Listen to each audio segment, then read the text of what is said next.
একঘেয়ে সবজির তরকারি পরিবর্তে আজ আমি একটা সম্পূর্ণ নিরামিষ দুর্দান্ত স্বাদের ঝিঙে ও মুগ ডালের রেসিপি নিয়ে চলে এসেছি। রেসিপিটা প্রথম থেকে শেষ পর্যন্ত দেখার অনুরোধ রইল।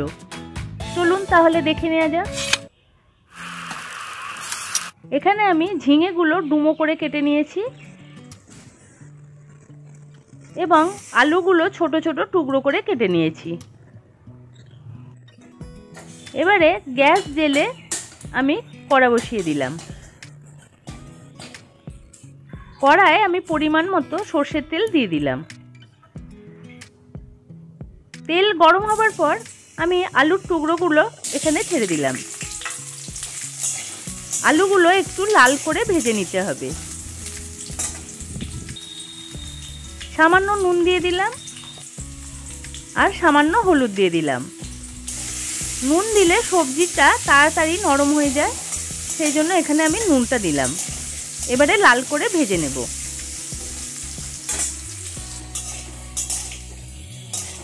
আলু লাল করে ভাজা হয়ে গেছে, আমি এবারে একটা পাত্রে তুলে নিচ্ছি। ওই তেলেই ফোড়ন দিয়ে দিলাম দুটো তেজপাতা, দুটো শুকনো লঙ্কা একটু ফাটিয়ে দিয়েছি,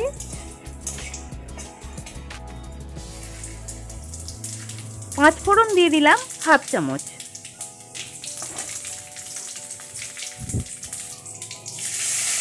আদা দিয়ে দিলাম এক চামচ, এটা গ্রেট করে রেখেছিলাম। এটা একটু ভেজে নিতে হবে। এবারে এখানে আমি মুগ ডাল দিয়ে দিলাম 150 গ্রাম। এই মুগ ডালটা আমি ধুয়ে ভালো করে জল ঝরিয়ে রেখেছিলাম। এটা 5 মিনিট ভিজিয়ে রেখেছিলাম। তারপরে এখানে আমি এটা দিয়ে দিলাম।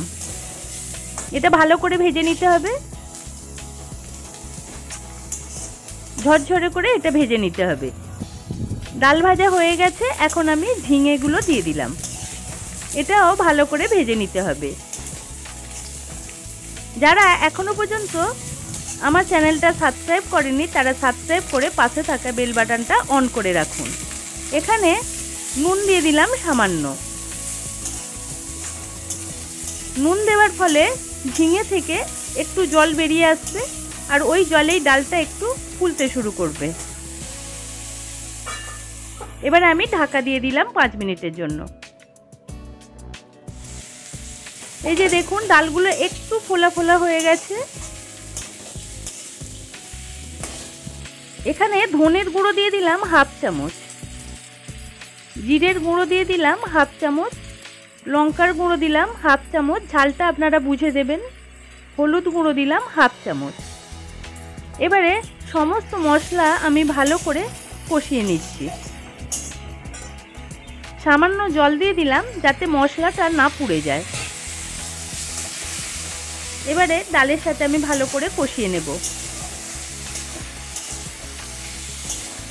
ঝিঙে পোস্ত খেতে ইচ্ছে করছে, বাড়িতে পোস্ত নেই, এই রেসিপিটা আমার চ্যানেলে দেয়া আছে, আপনারা অবশ্যই সেটা দেখে নেবেন। এবারে আমি টমেটো দিয়ে দিলাম একটা, এটাও ভালো করে কষিয়ে নিতে হবে।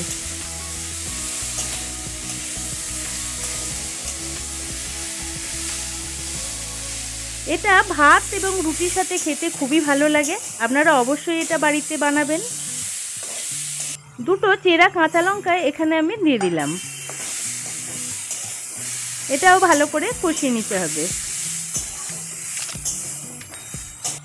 আমার সমস্ত সবজি এবং মশলা কষানো হয়ে গেছে, আমি এখানে গরম জল অ্যাড করে দিলাম। এখানে একটু বেশি পরিমাণে গরম জল দিতে হবে, কারণ সমস্ত সবজি এবং ডাল সিদ্ধ হবে এবং একটু মাখা মাখা থাকবে। এবারে আমি ঢাকা দিয়ে দিলাম 10 মিনিটের জন্য। যখন ফুটে উঠেছে ডালটা, তখন আমি ভেজে রাখা আলুগুলো দিয়ে দিলাম। এটা মিশিয়ে নিলাম। এবারে আমি ঢাকা দিয়ে দিলাম এটা সুসিদ্ধ হওয়ার জন্য।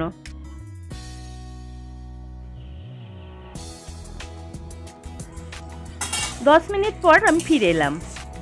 এই যে ডাল এবং সবজি সিদ্ধ হয়ে গেছে, এটা একটু গোটা গোটাই থাকবে।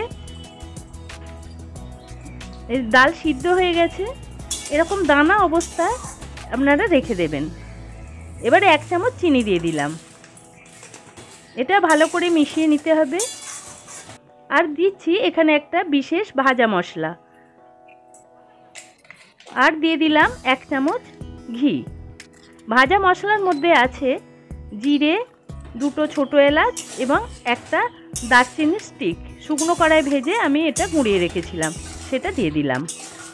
এবারে আমি গ্যাসের ফ্লেম বন্ধ করে দিলাম। এটা 5 মিনিট স্ট্যান্ডিং টাইমে রেখে দিতে হবে।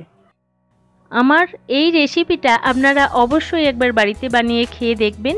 যদি ভালো লেগে থাকে তাহলে একটা লাইক দিয়ে চ্যানেলটা সাবস্ক্রাইব করে পাশে থাকা বেল বাটনটা অন করে রাখবেন। ধন্যবাদ।